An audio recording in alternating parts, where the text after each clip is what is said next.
we have come up, Aazib and Dr. Wright, please, if you can join us.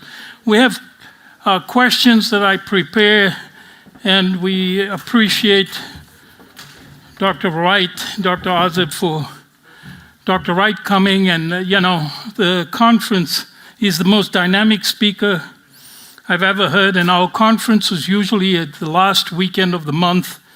But Dr. Wright, as you've heard, is an advisory to Medicare, and it was beginning to conflict with his schedule, so we moved it because our conference has essentially been successful because of Dr. Wright.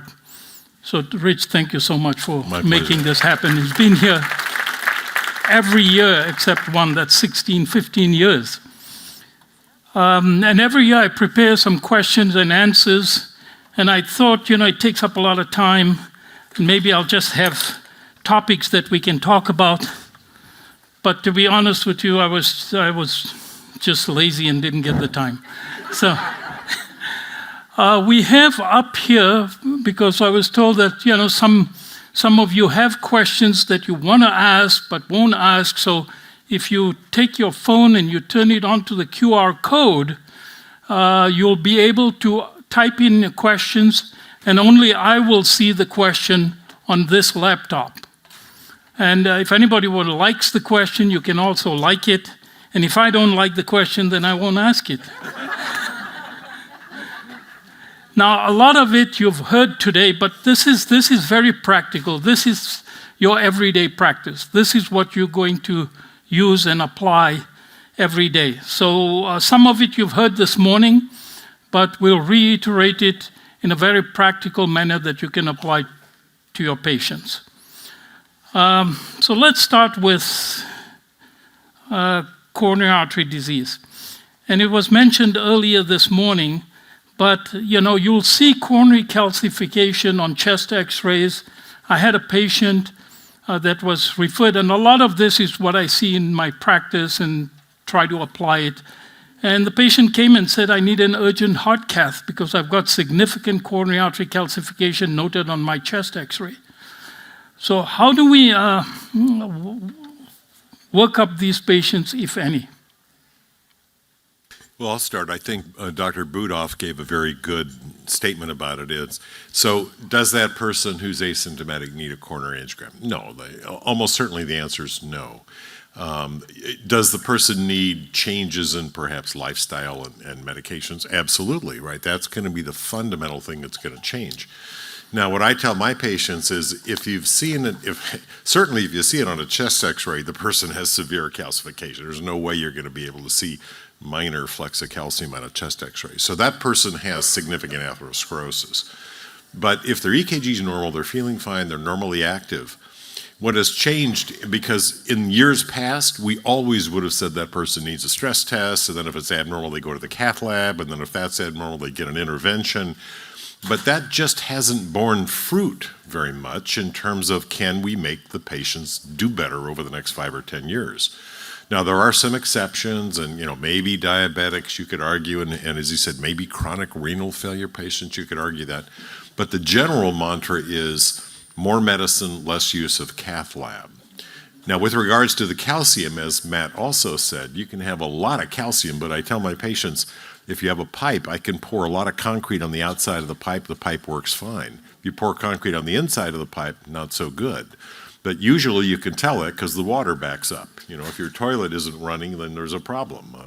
So I think the right answer to that is, do they need a cath? No.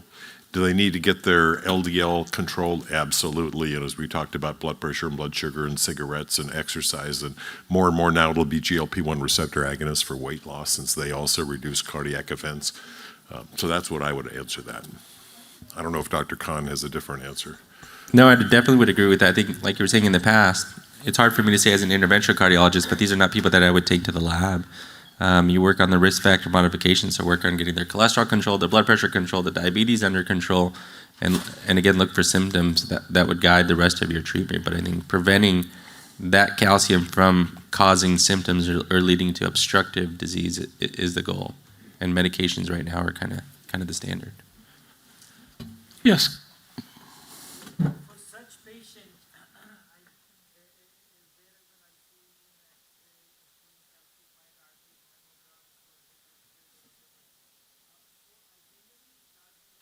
Of course, lifestyle changes first, and aspirin and statin. So is this right, or once the iron started on beta blockers or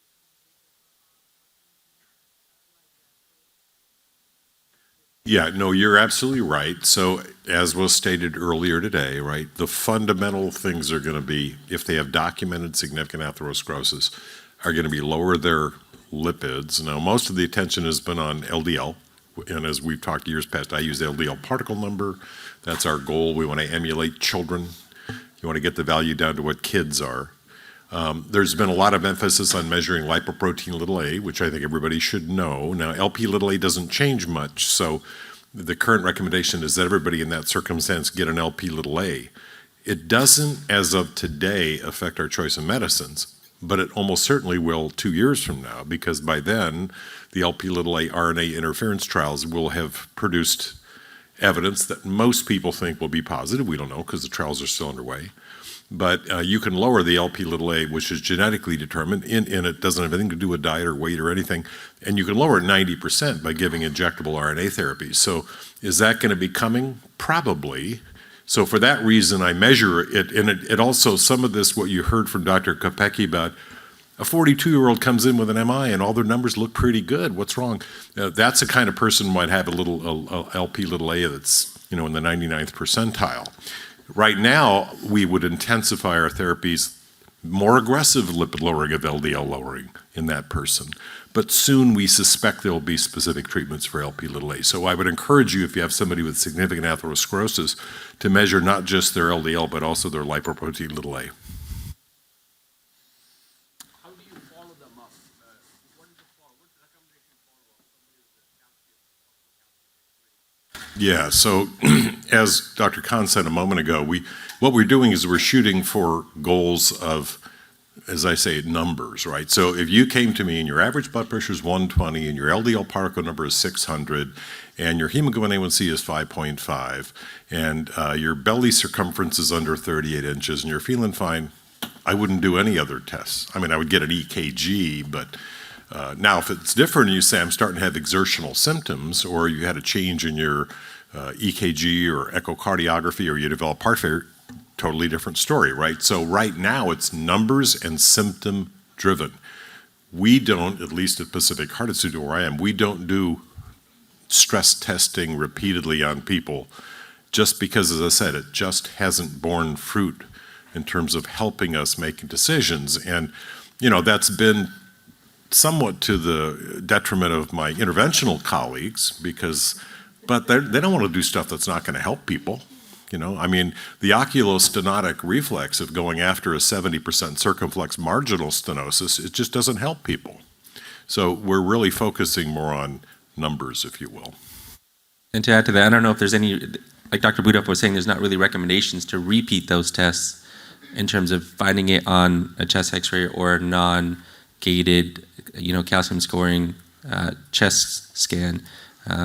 But I think that's what they're kind of working on towards, is getting some sort of baseline from the radiologists who are now, and we'll see in our reports locally also that they'll report that they have some coronary artery calcifications on CAT scans and the chest x-rays, but just to get that out there, and then the kind of working on trying to figure out what do we do with that, or can we get them to get a calcium score based on that, and those kinds of things. Yeah, I asked Dr. Budoff that question because your patients will always ask you that question. They're always going to come back and say, my coronary calcium score was 290. When should I repeat it? And I always tell them, well, if you have a positive pregnancy test, you don't keep repeating it. You're pregnant. So the person has atherosclerosis. We're going to treat it. Now, that said, are there nervous Nelly types who want to know? Yeah, and as Matt said, you don't repeat it in a year. That's not going to help you.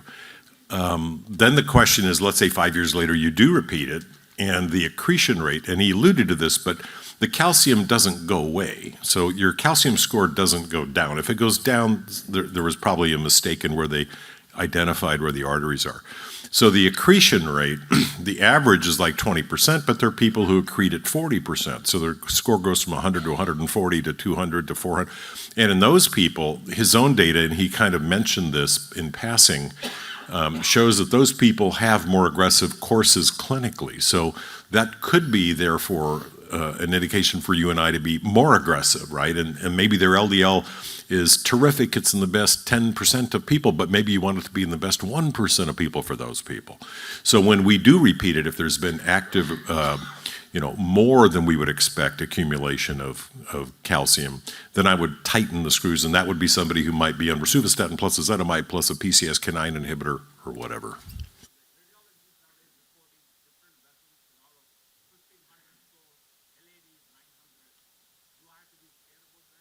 No. So if you didn't hear the question was, and this has been looked at, and there's the most important information is how much calcium is there, okay? There are smatterings of data. He didn't bring this out, but I know on previous lectures that I've attended of his, it's if you have bad disease in all three arteries, if you have, as you said, 400 in this artery, 600 in that artery, that is a worse prognosis, but it doesn't change what we do, right?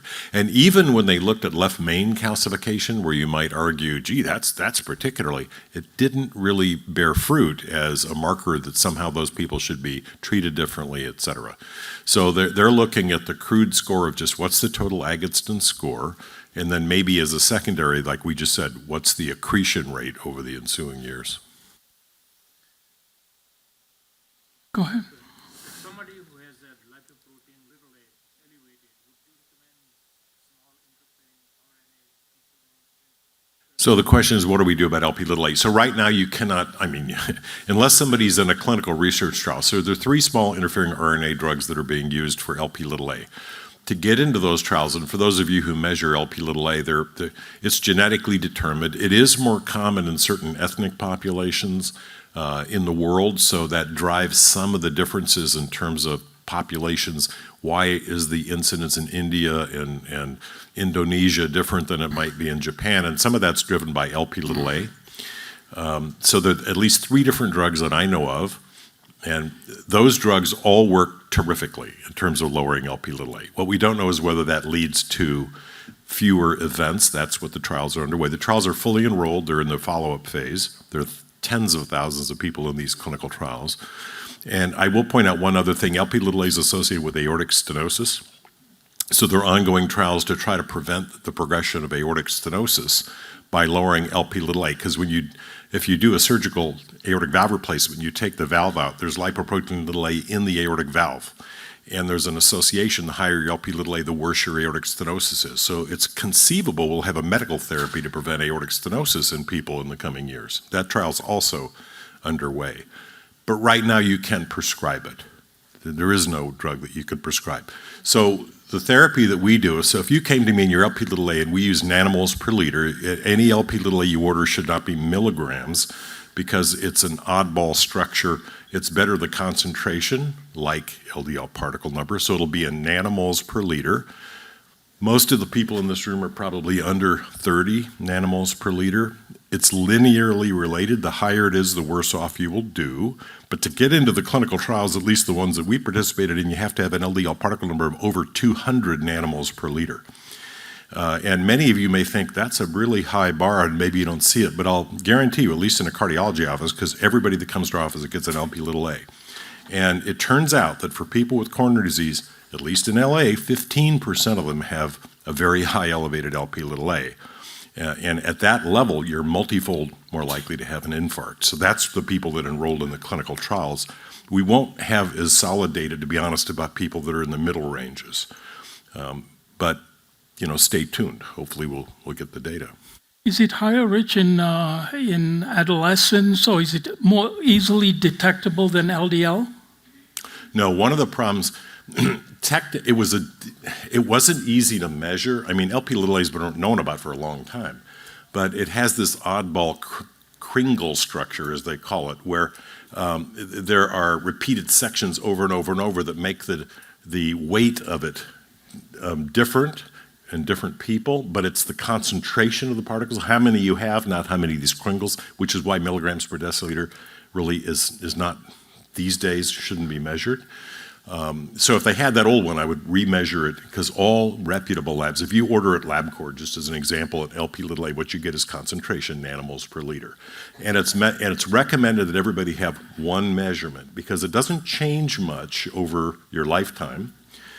It is changeable with medical therapy, so one of the benefits purported of a PCSK9 inhibitor, the two that are available, Repatha and Praluent, and also the inclisiran, which is Leqvio, which is a different way to knock down PCSK9, turns out those all lower LP(a) by about 25%. So that may be a little bonus. And as per the question, if somebody has a really egregiously elevated LP(a), that'll push me to put them onto a PCSK9 inhibitor to get that bonus effect. All right, calcium score, and this has been addressed, but we'll look at those couple of scenarios here. Patient A, 65-year-old, no diabetes, with a 10-year risk of 5%. LDL cholesterol 170 and a calcium score of 17. Statin or no statin? Well, 17 for a 65-year-old is a pretty low score. So if you look at the cut points that were did, as I said, it's a little bit of a linear risk. So you have to make some, it's like hemoglobin A1C, right? The recent evidence tells us, and albuminuria, perfect additional. For you, those of you who measure urine albumin to creatinine ratios, the so-called cutoff is 30. And above that, you have albuminuria, below that, you don't. So recent evidence says that if you have 5, that's good. If you have 10, that's worse. 15 is worse. 20 is worse. 30 is worse. They just chose 30 as an arbitrary cutoff. But at least the MESA data that Dr. Budoff quoted, if your calcium score is 0 to 10, it's the same as being 0 with regards to the next 5 or 10-year risk. So 17, that probably, in my view, isn't high enough to warrant being nervous about it. That's a lifestyle, to me, that's a lifestyle change. All right, patient B, 45-year-old, no diabetes, no CAD, 10-year risk of 5%, LDL cholesterol 90, calcium score 600. Oh, absolutely. I mean, first of all, 600, that's probably the worst 5% of people that age. So I don't care what the traditional risk factors are. The person has significant atherosclerosis if they have a coronary calcium score that high. So that person needs to be on medical therapy. Now, I'll bet that person has an elevated lipoprotein(a) because, you know, as we were talking about, person has no other risk factors and they're really advanced for atherosclerosis. There are some other genetic factors.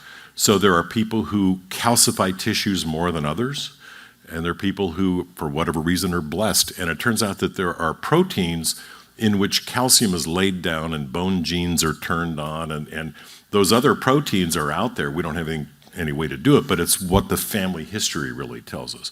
So this person is an atheropath. That person needs really aggressive therapy. I don't care if their LDL is 80, they need aggressive therapy. All right, the next point is an important one. Is colchicine a new game changer? Somebody who's had a heart attack in the past. Should we be using colchicine for secondary prevention? So colchicine is not a new game changer. It's 3,000 years old. It was, mentioned in the Egyptian texts on how to treat fever and toe pain. So it's been around a long time. And then, of course, the genesis of the question was, so it turned out people with gout, much like with other inflammatory diseases, have more heart attacks. Okay? Just like you heard earlier, psoriasis, lupus, etc. People with gout have more cardiac events. Unless the gout person is on colchicine, then they had fewer cardiac events than you would expect. And they go, that's interesting. So then they tried colchicine in patients with coronary disease who didn't have gout or hyperuricemia, and guess what? They had fewer coronary events as well. So it has entered. There are 2 forms of colchicine currently, the standard dose of 0.6, and then there was the later dose of 0.5. That's the European dose, but it's also been introduced into America now. And yes, I think it is an important addition. It appears, as best we know, to work as an anti-inflammatory. Now, multiple anti-inflammatories have been tried in coronary disease. Most don't work. I mean, for example, putting somebody on naproxen isn't, as best I know, going to do anything to lower their heart attack rate. Methotrexate was looked at. didn't work. In a randomized huge trial, didn't work. The interleukin-6 antagonist did work, but it's frightfully expensive, literally thousands and thousands of dollars, and it's an injectable, so that just never panned out. But colchicine isn't that expensive and works. So yes, most of us would argue that somebody that you just mentioned, post-MI, should be on colchicine. The standard dose, as I mentioned, is 0.5 or 0.6. I have some people on 0.3 because they can't tolerate 0.6 due to diarrhea. You don't have to give it in the high dose like you might for an acute gout attack, but it's been well shown now in at least 3 trials that once a day colchicine lowers cardiac events to a greater degree than aspirin and to a similar degree to statins. I think the question that sometimes comes up is how long do you keep them on colchicine? Do you check your high sensitivity CRP? Is that how you guide how long they're on it? Post-MI patients. Yeah, no, I don't check CRP and I keep them on it indefinitely. It's a little bit like saying, how long am I going to be on statins and aspirin? Well, hopefully for decades. So, I mean, to reemphasize, it's part of our treatment in patients post-MI secondary prevention now. Colchicine 0.5, and if they can't tolerate it, then a lower dose. Yes?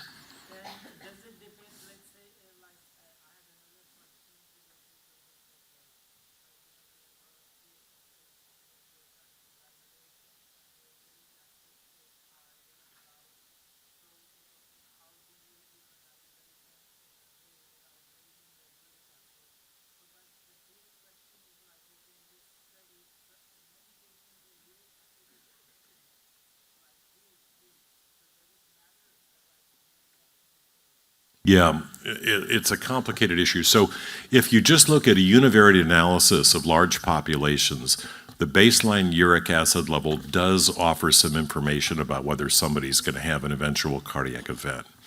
The problem is, as you're alluding to, there are other reasons to have an elevated uric acid, including everything from kidney dysfunction to cancer therapies to medicines you and I give.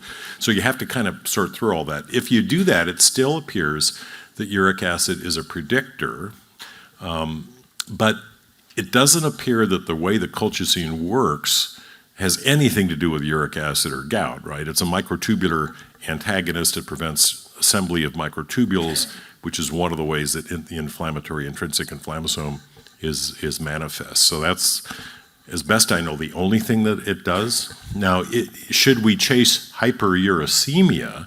Now, colchicine, of course, doesn't affect uric acid directly.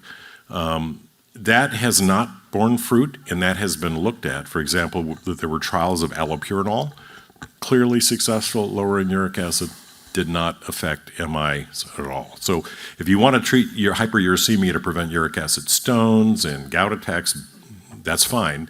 But lowering uric acid independently of anything else doesn't seem to affect the eventual likelihood of stroke or heart attack. SGLT2 inhibitors, we know, has been very impactful in heart failure patients. What about for secondary prevention, coronary artery disease?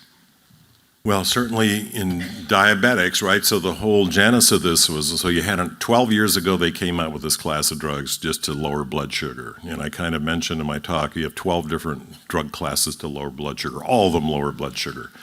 But most of them, I mean, let's take metformin. There's no evidence in trials that metformin prevents what most diabetics die of, which is heart attacks and other vascular events, right? So just by good luck, and it really was good luck, the FDA mandated that every company that was coming out with new diabetes drugs do outcomes trials because there was fear that you'd lower blood sugar but kill people by increasing MIs, right? And that's some of the people at the Cleveland Clinic were convinced of that. So the companies that manufactured the SGLT2 inhibitors were forced, they didn't want to do them, but they were forced to do outcomes trials. Thank goodness for that, because in that first trial, there was a 38% reduction in cardiovascular death when people were given an SGLT2 inhibitor who happened to be diabetics, type 2, not type 1, type 2 diabetics at risk for vascular events. So the evidence is quite striking that that's the case, right, in those people. Now, what about non-diabetics? Well, non-diabetics, you just mentioned it. We know that heart failure is benefited by SGLT2 inhibitors. We know that kidneys are preserved in SGLT2 inhibitors. The data are less sound about major adverse cardiovascular events in those people, partly because they're at lower risk, so there are fewer events. But the indication, if you do meta-analyses, is that there is a benefit of that, as there is with GLP-1 receptor agonists as well. So it may well be that attacking the cardiometabolic triad gives you kind of a win-win-win, right? It prevents heart attacks. Some of them prevent strokes. It prevents, of course, hyperglycemia. That's what they originally developed for. And you save the kidneys. So, gosh, that should seem to me to be a natural. And yes, you're right, in my heart failure world, we use it in 100% of heart failure patients across the board. I don't care what their ejection fraction is or what the etiology is of heart failure. They all go on an SGLT2 inhibitor. It's cornerstone therapy right now. Whether one is better than the other is debatable, but I'd ask you, which ACE inhibitor is the best? Well, the truth is we don't know, because who's going to do a trial of, there are half a dozen SGLT2 inhibitors. We're not going to do trials pitting one versus the second versus the third versus the fourth and know which is, quote, better. Is it a class effect? Well, maybe. There's smattering of data that it isn't. And I would again go back to ARBs and ACEs or even beta blockers. We've had beta blockers for 60 years and we don't know which one is better, if any of them are better. And by the comment made a moment ago, by the way, so beta blockers have just been knocked down. People with coronary disease with normal LV function do not need beta blockers. That has now been shown in randomized trial. What they do need them for is if they have SVT, okay, that's terrific, put them on that. Reduced EF heart failure, great. Coronary disease, no, doesn't prevent events for just routine coronary disease. And that was next. So let me nail this down. So all my patients for secondary prevention, aspirin, lifelong, statin, lifelong, colchicine, low dose, lifelong. Any downside to SGLT2 inhibitors? Cost, that's all. Just cost. Yeah, I have this discussion with my patients all the time. They go, well, I read it can cause a urinary tract infection. I said, would you rather live 2 years longer or have a 2% chance per year of a bladder infection? To me, that should not be the deciding factor. So there's a little downside in terms of, especially in women over the age of 75, in terms of mycotic infections, genitourinary mycotic infections, et cetera. Yeah, I get that. But they really are game changers with regards to these other hard endpoints. Do you want to be on dialysis? You want to have heart failure? You want to have a stroke or a heart attack? Gosh, to me, they're moved right up there to answer the question in terms of prevention. And then the rest would really be based on the comorbidities, like we talked about. Somebody has hypertension, well, then you need to address that. Now, the good news is some of these drugs, so SGLT2 inhibitors lower blood pressure a little bit, even statins lower blood pressure a slight bit. The GLP-1 receptor agonists, if somebody loses weight, you get 10 to 15 millimeters of blood pressure reduction, which is terrific, right? And that may actually allow you to remove some other drug that's perhaps less beneficial overall. Now that then begs the question, you just said, what's the downside? Well, the downside is polypharmacy. My mentor, Bernie Lown, back at the Brigham, his mantra was nobody should be on more than 7 medicines. But right now, if somebody has diabetes, hypertension, COPD, coronary disease, dyslipidemia, all of a sudden it's like, oh my God. So pharma's going to have to address this with polypharmacy pills, right? So that there's more than one ingredient in a pill. And they're going to have to reduce the cost because we're not going to be able to afford, $250,000 per year per patient in perpetuity. 7 pills here seems like not that much, right? So you answered the next question, use of long-term beta blockers in the absence of MI in the past year. Let me add ACE inhibitors to that. Post-MI, do we need, if normal LV function, do we need ACE inhibitors? Do we need beta blockers? No. So the reason I showed that hope slide is most people just looked at the overall, but if your blood pressure was 124, which was a quarter of all the people in the largest ACE inhibitor trial post-MI, it didn't help you. And that's true in all the different trials. So ACE inhibitors, terrific for blood pressure control, as long as you don't have a cough. Somewhat beneficial in nephroprotection, although not as good as the SGLT2 inhibitors. And in a diabetic, probably not as good, honestly, as finerenone. The beta blockers, why was it the standard, and even in today's guidelines, that what you just said, post-MI, everybody should go home on a beta blocker. That came out of a 1970s trial in which people didn't have ejection fractions measured or anything. It was in the pre-angioplasty and stent era. People came in, they completed their MI, they went home on beta blockers. Well, it turned out when you then looked years later, the only people who benefited were those who had big heart attacks with low ejection fractions. The people who had an EF of 60% and were feeling fine didn't benefit at all from the beta blockers. In fact, there's some data that they do worse, actually. So they finally did a couple of randomized trials. The most recent one, completed just in the last 8 weeks, or published in the last 8 weeks, showed that there was no benefit. So the guidelines there are wrong. It's because they haven't caught up. So beta blockers post-MI? No. Beta blockers post-MI with LV dysfunction? Sure. Beta blockers post-MI if somebody has recurrent supraventricular tachycardia or atrial fibrillation in which you want to control the rate? Yeah, that's okay. But the downside of beta blockers is actually pretty significant in terms of patient well-being. And they've, other than reduced EF heart failure, and as I said, arrhythmias, they've really been shifted to a second tier. They shouldn't be used as primary therapy, for example, for hypertension. Now, in LA, we have a lot of people in the movie industry. They don't want to get nervous when they're on stage. They take it for stage fright. Other people take it for migraines. Yeah, there are other reasons, too. Go ahead. There's a question.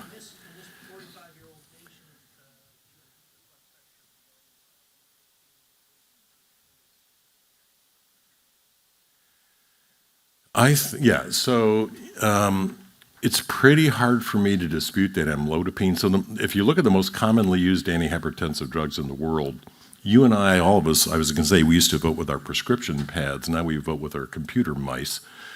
But amlodipine, there's a reason we use it. It works. It's really an effective antihypertensive. It has a very long half-life, so there's very little up and down. And if it weren't for pedal edema, there really would be almost no downside, right? Nobody gets hypokalemia, hyponatremia. I mean, my average patient is in their 80s, and so I have to deal with all these other issues, electrolyte disturbances, and all the old people on thiazides who get hyponatremia and then hyperkalemia, et cetera. Amlodipine is totally clean in all of those.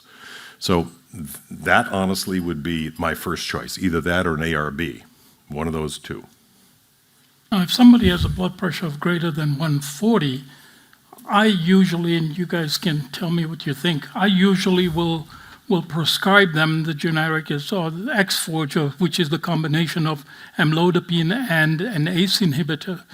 And you'll get better blood pressure reduction, you'll get better compliance, and you'll probably get less side effects since you're using the peripheral edema. And that's what Dr. Wright showed on his slide. Yeah, and I would wholeheartedly second that. I mean, some of the PBMs have done us a disservice where they'll pay for a separate prescription for a calcium channel blocker and for an ACE inhibitor and ARB, and they won't pay for the combination therapy, even though they're both generic. And you go, that's ridiculous. And from a patient compliance perspective, it's a heck of a lot easier to prescribe 1 pill a day than it is 2 pills a day. And then there are 2 copays. And of course, the hidden agenda is that they want to collect 2 copays. As a society, we need to get around that, right? Because as I said, a medicine not taken is a medicine not useful. So we have to somehow get over that hurdle. All right. In the last 2 weeks, I've seen more and more of these patients, at least 2 in the last 2 weeks, and maybe it's just I'm recognizing it more. Minoca or Inoca or whatever you want to call it, angina with no obstructive coronary artery disease. But they come in with classic symptoms. Aazib? Yeah, it's an interesting topic. We see it a lot more. I don't know if we just recognize it more or with the change in the high sensitivity troponins, we pick stuff up more, but we'll see these patients that come in, they have elevated troponins, they have classic chest pain. You take them to the lab and the coronary arteries are normal, meaning no obstructive coronary disease. You do an echo, the wall motion looks normal, the ejection fraction looks normal, doesn't look like they've got stress-induced cardiomyopathy.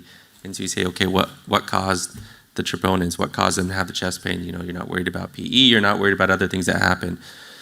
And so we know there's a whole host of things that can cause similar symptoms. So you worry about other reasons why people could have an MI that's not obstructive coronary disease. So you worry about, did they have some sort of SCAD or spontaneous coronary dissection in the past? Did they have spasm? Is it related to something else? Do they have some sort of infiltrative cardiomyopathy? Do they have myocarditis? or inflammation of the muscle of the wall, and that's what's causing it. So it's an interesting topic that's getting a lot more headway now. Generally, the recommendations are try to get them to an early cardiac MRI, so you can kind of evaluate some of the structural abnormalities that you can see in the heart to see if they have any of that, and then treat them similar to an MI till you kind of figure out what's going on. I mean, Rich, does anybody do any provocative testing at all these days in the cath lab? Yeah, they do. We used to do a lot of that, but basically what I would argue is that it doesn't matter, because if you've decided to treat them, whether you can provoke them. We used to give ergonovine and things that they don't use so much anymore. But in the cardiac cath lab, and they do this a lot down the road at Cedars, where they're usually women, right? So this is more common in women than men. Now, I'll take a step back. What you just heard a moment ago, you can have an elevated troponin. So in our heart failure program, I run our thick heart program, which is amyloidosis and hypertrophic cardiomyopathy and other infiltrative cardiomyopathies. All those people have elevated troponins, and they have it every single measurement. And if they show up in an emergency room, they're called MIs. They're not MIs. They're people that leak troponin because they have structural abnormalities within the myocardium.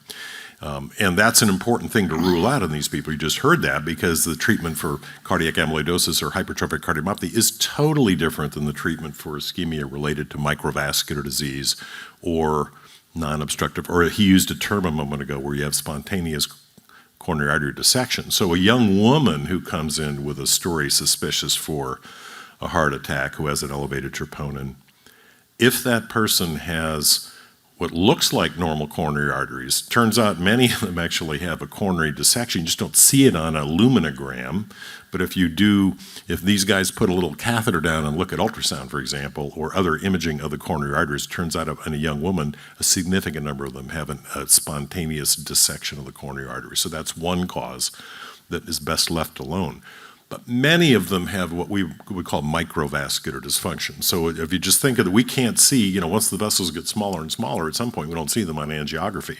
But if you measure coronary flow in those people, or flow reserve, what you'll find is that they have resistance to flow. So the flow through the heart muscle is reduced, presumptively due to these very small arterioles that are either constricted or some abnormal physiology. And as Mo just said, you can provoke this by giving things that cause vasoconstriction. Think about when your hands turn blue, right? You have vasoconstriction in your fingers. That can happen in the myocardium. And so these people, a lot of them are just treated with vasodilator type therapy. In the old days, that would be nitrates or maybe calcium channel blockers. Their prognosis is not as bad as having a 90% LAD and 3 stents or something, but their prognosis is worse than normal people. So they usually get put on coronary vasodilators, but not really vasodilators for the big arteries. We're talking about downstream small blood vessels. That's the normal treatment for this.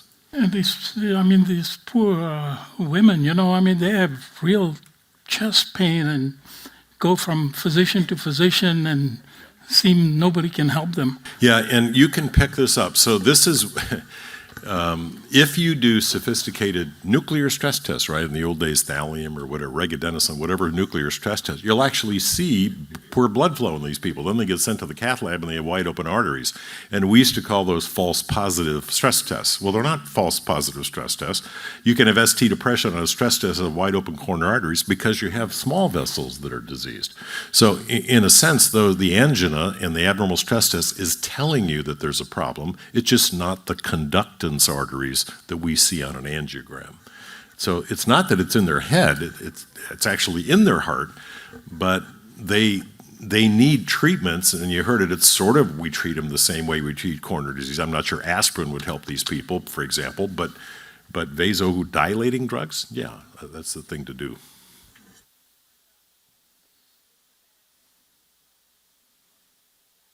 Which vasodilators? So I'm a believer in this class in calcium channel blockers, right? The problem with nitrates, and the reason I very rarely use nitrates anymore, is because of tachyphylaxis. I mean, remember how nitrates were discovered, right? They were discovered at the dynamite factories when people were handling nitroglycerin. And they would come to work on Monday and they'd have headaches all week, and then they would go home and the headaches would go away, and then they would come back to work, and the beginning of the week they have headaches again when they were touching the nitroglycerin that was coming through their skin. But if you look at nitrates chronically administered, after about 2 days, the nitrates aren't useful anymore. Nitroglycerin under the tongue is still useful because it dissipates so quickly. But if I gave you chronic nitroglycerin the drug stops working. So I think calcium channel blockers are a better choice. All right, let's move on. Next page, cholesterol. I see so many patients that come to the office, they are in their 30s and 40s and have never had their lipids checked. Lipid panel should be checked from the age of 10, then 20. Doesn't mean we have to treat them, but we need to know what's their status so that we can guide them on lifestyle changes. But I want you to address HDL cholesterol, because I have patients coming in and telling me, I don't want to be on a statin because I was told my HDL is very high. So how protective is it? And if it's greater than 100, is it really protective? Totally not. In fact, greater than 100 is bad. So, you heard that? When my people tell me that, I say, fine, go home and smoke too, because the HDL protect it. High HDL offers no protection, okay? In fact, there's a saddle shape. So when you do prospective studies of HDL, the reason that we fell into this trap was because HDL also is a manifestation of dysmetabolic disease, right? So think about diabetics, right? Or if you have diabetics or just even people with obesity without diabetes, what's their traditional metabolic profile? They have a somewhat high they have a low HDL cholesterol and they have a high triglycerides, and usually the LDL cholesterol is spuriously a little bit low. And that's because in the setting of obesity and dysmetabolic syndrome, the particles that carry the triglycerides and LDL are mismanufactured. If you then do a study where you actually measure how many HDL particles there are and LDL particles, turns out you learn a lot, and this has been done, and the sweet spot for HDL, if you fix the LDL value, the sweet spot is at 45 milligrams per deciliter. And that's the lowest incidence of coronary events. If you go up, once you get up above 60, if you get up near 80, your incidence of heart attacks is twice as high as the people at 45. Why is that? So do a thought experiment. HDL is a different molecule than LDL entirely. The HDL particle carries over 200 different proteins around. It's a transport vehicle. But one of its purposes is to remove cholesterol from peripheral tissue and bring it back to the liver. If you pick up cholesterol in the periphery and you don't unload it into the liver, your HDL cholesterol goes up. And what does that tell you? You have dysfunctional HDL particles. So a high HDL, somebody's HDL cholesterol is 100 or 120, those people, they have double the risk of an MI. That's like being a diabetic or smoking. They think they're protected. They're not, right? So you don't want a high HDL. That's actually a bad thing. Now, you can have a low HDL, and if you measure by nuclear magnetic resonance, the LDL particle number and HDL particle number, it turns out if you have too few HDL particles, you are disadvantaged because you can't remove cholesterol as easily. However, that is a minor factor. So the major factor in this arena is LDL. That's 85% of the information. 5% is HDL, 5% is triglycerides, and 5% is other stuff. So the LDL is what we focus on. LDL. And to answer the question, there is no such thing as too low of an LDL. That's like saying there's too low of a golf score. Come on, there's no too low of an LDL. That's the next question I had, because despite addressing it in the past years, patients come in where their statin dose is reduced. And I'm talking about patients who have either peripheral arterial disease or cardiovascular disease. And they are told that their LDL levels are too low. So Aazib, what's the goals? So again, we know the goalposts have been changing. Touched on this before. So patients who have a history of, whether it's peripheral vascular disease, cardiovascular disease, the goal is to get the LDL under 55 and even under 30 in some cases. And like Dr. Wright's saying, there's not really a number that's too low. So if they can tolerate it, we keep them on it. We usually don't try to back off on any of the medications, even as the LDL drops. So remember where these data came from.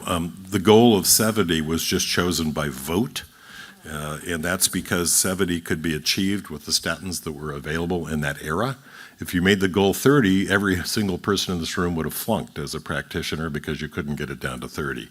Now everything's changed because we have half a dozen different ways to lower LDL. And if you pull out the big guns like the PCSK9 drugs, it turns out that you can get the average person below 30. And then if you do that and you look at it and say, what's the incidence of cardiovascular events? 70's good, 60's better, 50's better, 40's better, 30's better, 20's better. It's linear down to at least 20. Below 20, the information is somewhat lost because the lowest level you'll achieve, when you see a minus number, it's because of the stupid formulas that are used, but the actual lowest number is what the PCSK9 knockouts are, right? We have people, if somebody in this audience is lucky enough to have a PCSK9 gene mutation, such that they have a non-functional PCSK9, their LDL cholesterol will be between 10 and 14 milligrams per deciliter their whole life, and their LDL particle number will be below 300 nanomoles.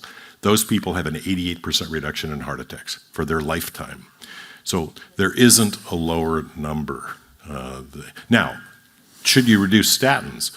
Well, if somebody's having statin side effects, sure, because side effects are dose-related. Might you be able to, if somebody comes to me and their LDL cholesterol's 10 and their LDL particle number is 300 and they're on ezetimibe plus a statin plus Repatha or Praluent, I might stop the ezetimibe, frankly, because it's kind of a weak sister and it's one more drug to take. But I wouldn't stop the statin in that person. I think that'd be a mistake. And There are a couple of questions. yeah, please.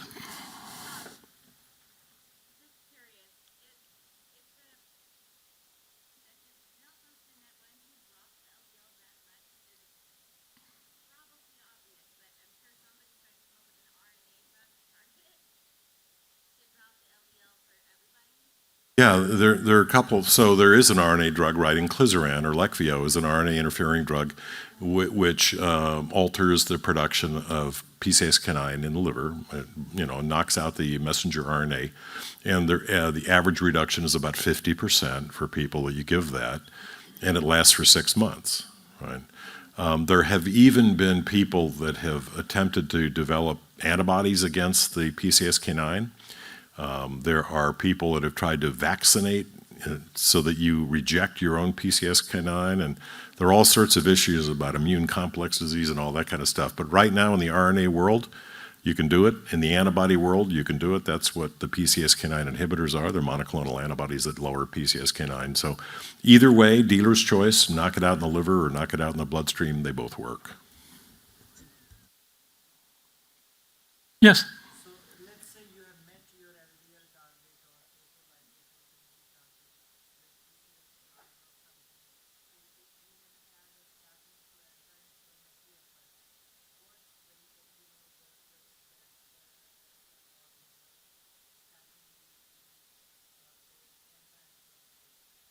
Yeah, there are little differences. So the question is, so first of all, statins, you're kind of correct. It's not quite exactly a class effect. There are little nuances of how it affects the HDL and how it affects inflammation, at least as measured by crude measurements like CRP.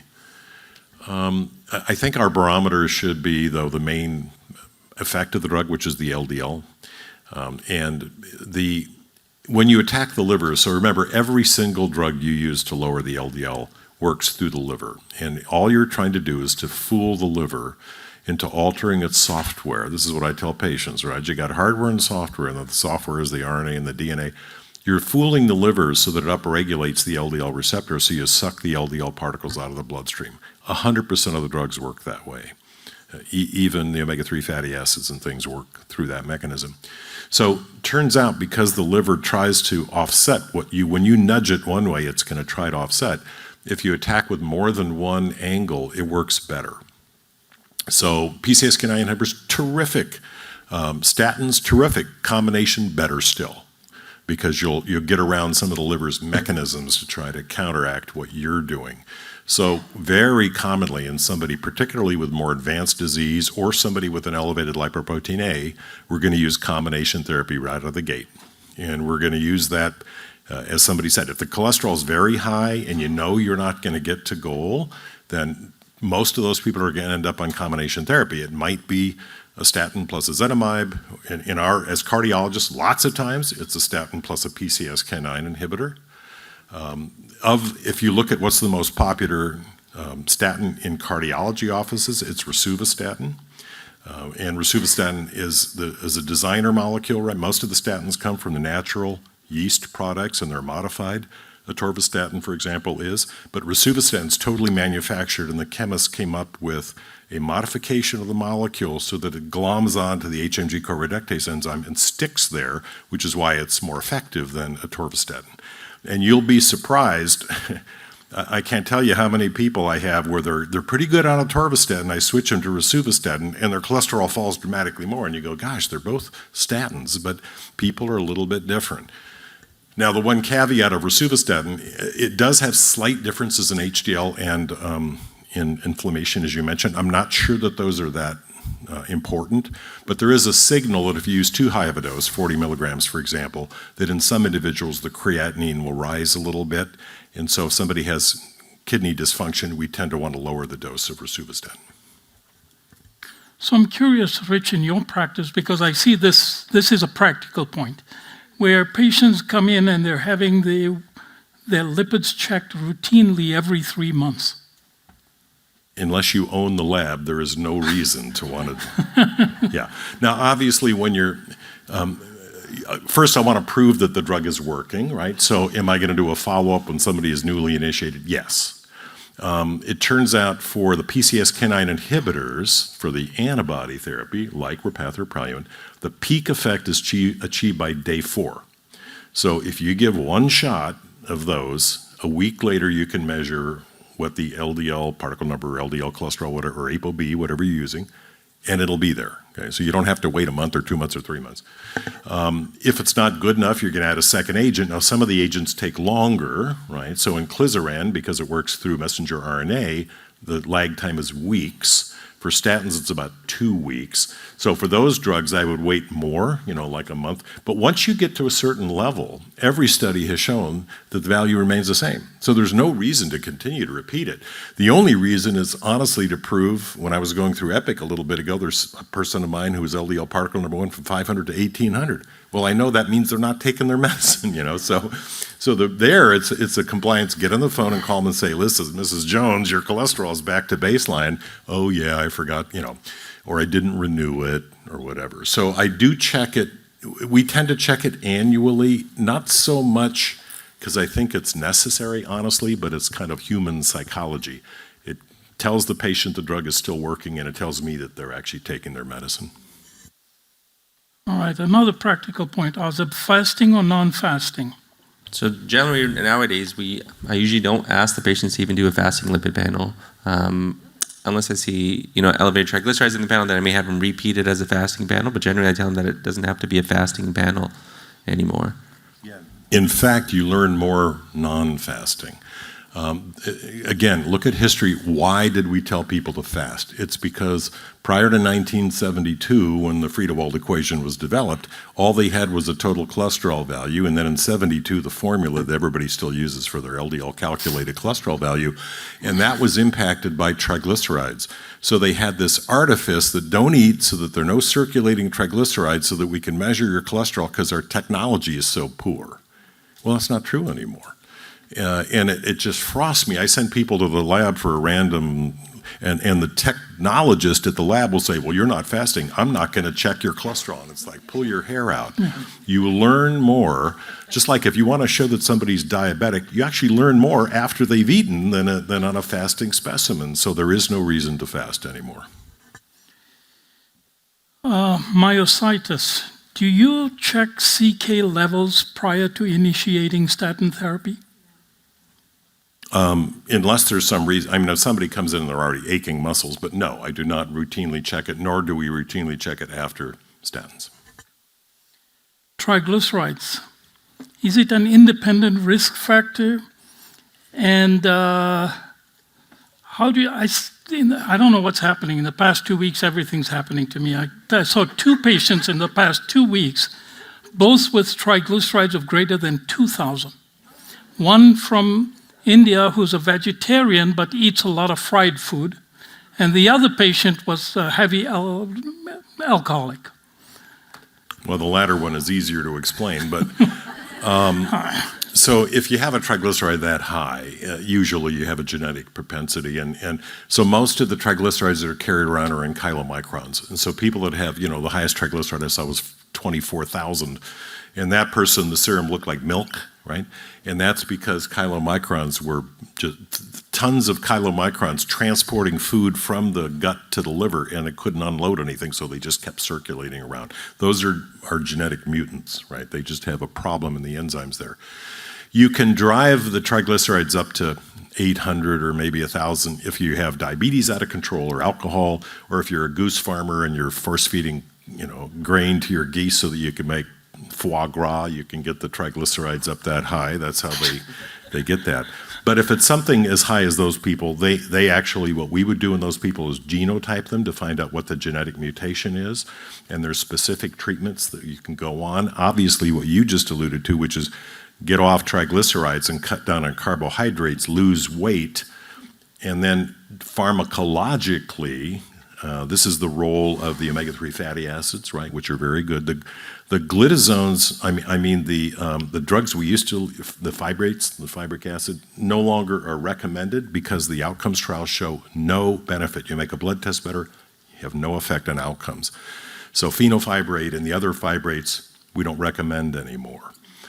Some of the standard drugs we use, like statins, do lower triglycerides. You get a little benefit, although that's not their prime role.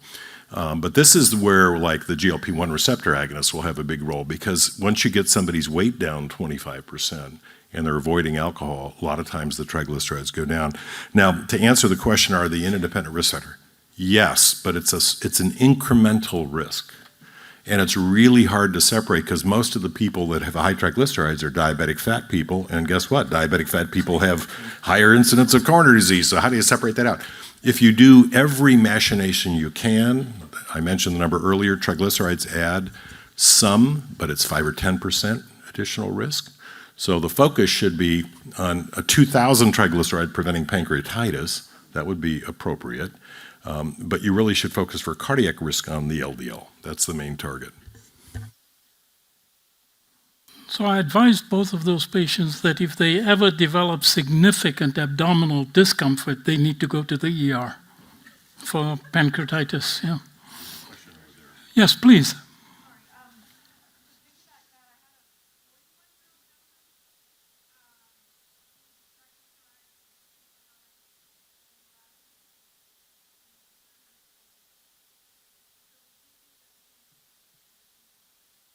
Well, so the question, if you didn't hear it, was it's true that using the Friedewald equation, and remember the equation was just, they tried to fit, if you get the total cholesterol value and if you get the HDL cholesterol and the triglycerides, and you put those three numbers into an equation, you can estimate what the LDL cholesterol is. And that is still what the lipid panel is today that you order. And honest to God, that was developed in 1972. Well, are you still using a rotary landline? I don't think so. So in that person whose triglycerides are high, if you order a different test, whether it's apolipoprotein B or LDL particle number, so for example, the labs, Quest and LabCorp, have different methods. The original method was by nuclear magnetic resonance, and that patent is owned by LabCorp. If you order that, the triglycerides are irrelevant. The triglycerides have nothing to do with it because the signal on the NMR signals. So they can tell you exactly what the LDL is, regardless of whether the triglyceride is 200, 500, or 2,000. So that's why one of the reasons why that test is better. It's not a calculation, it's actually a measurement, and it's irrelevant, as you heard already from Dr. Khan, it's irrelevant whether you've eaten, and it's irrelevant what your triglycerides are. Here locally, you can order it as an NMR lipid panel with LabCorp, and they'll run it.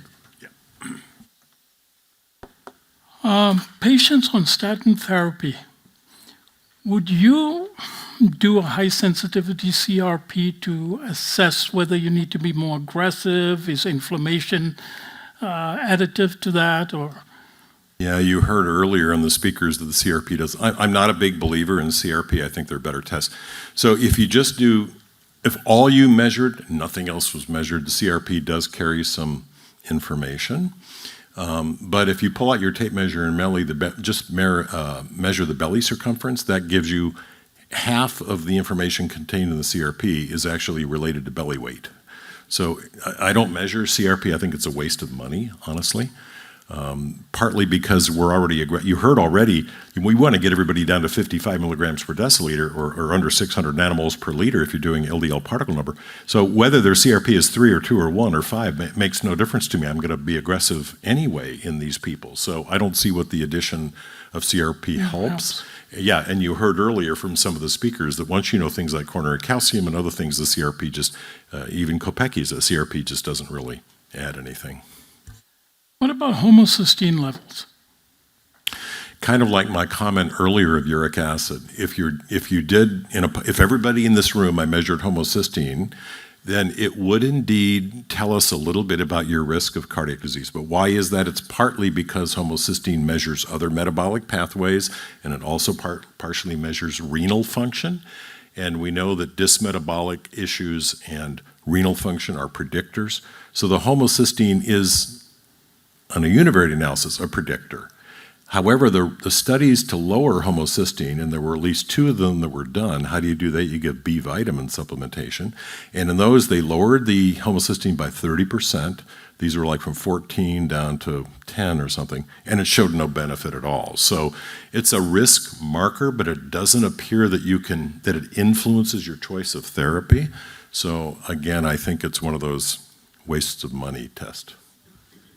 All right, I'm going to group these all in one. Maybe you'll give me one short answer. CoQ10, red yeast rice, fish oil, omega-3. So red yeast rice is just a weak statin. So does it work? Yes, but that'd be like me telling you, send your patient home with a torvastatin and have them lick it every morning. I mean, it might work, but we have better things, to be honest. CoQ10, so many decades ago now, I would say we did CoQ10 trials back at the Brigham and couldn't show that it had any benefit. It is true that when you give a statin, do you lower blood and mitochondrial CoQ10 levels? Yes, you do. Is it true that when you give CoQ10 replacement, you can raise those levels? Yes, you can. Does that lead to any benefit? The trials haven't shown any benefit. So you can treat the blood test and the mitochondria, but it doesn't seem to translate. Now that said, if somebody claims they have myalgias on a statin and their CoQ10 makes them better, terrific. Take the CoQ10. I don't care if it's just supratentorial. If it works, it works. Omega-3 fatty acids, you heard earlier, right? So fish oil, when used in the low dose, so if somebody goes to Costco or CVS and they buy 1,000 milligrams of fish oil, that has not shown in trials to prevent things, unfortunately. Because we thought it would. And there are still a few subpopulations reduced to have heart failure, maybe, et cetera. But as a general means, it doesn't seem to offer benefit at that dose. That said, we already alluded to Mo's patient with a triglycerides of 2,000. Well, if you give 4,000 milligrams a day of omega-3 fatty acids, that will act to lower the triglycerides. And it's dose dependent. So I've had people on 12,000 milligrams of fish oil to get their triglycerides down. If you give more than that, they all get diarrhea. So I wouldn't recommend, well, if you want to drink mineral oil, you can have that too. That said, the EPA, the icosapent ethyl, which is a derivative of fish oil all comes from cold fish. It's plankton oil, and it has nothing to do with fish. I had somebody the other day, they didn't want to take fish oil because they had a shellfish allergy. There's no shellfish allergy is protein. There's no protein in fish oil. Fish oil comes from plankton. It's actually plankton oil that the fish process for us. But if you then further take that and just give EPA and icosapent ethyl, there is evidence now that in coronary patients that prevents coronary events. So that is an option, but one a day doesn't work. The dose that works is 4,000 milligrams. So it's a bit of a challenge. They can't stuff 4,000 milligrams of icosapent ethyl in one huge capsule. So, but it's legitimate. I think it's what I would call second-tier therapy, but it's out there. All right, to cover more subjects, let's go to heart failure. Sure.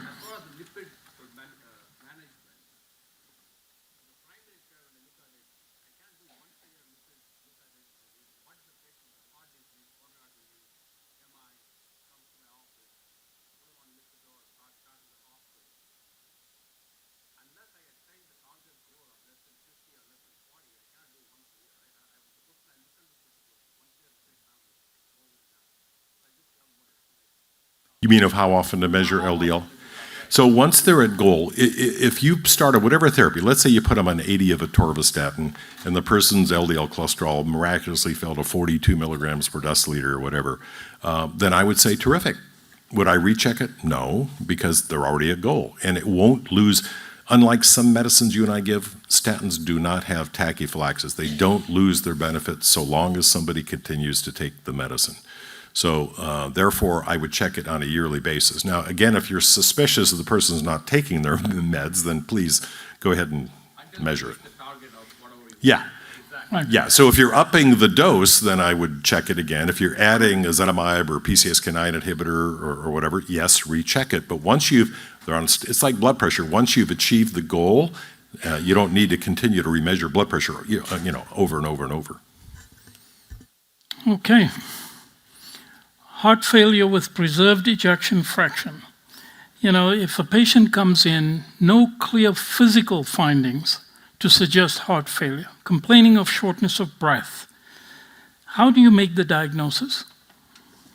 That's the subject of a whole week conference, I'll tell you. It's not easy. And what I tell people, there is no, if you ask me, do I have diabetes? Well, it's pretty simple, right? I mean, we have lines in the sand, whether it's glucose, hemoglobin A1C. We don't have those for heart failure, and that's a problem.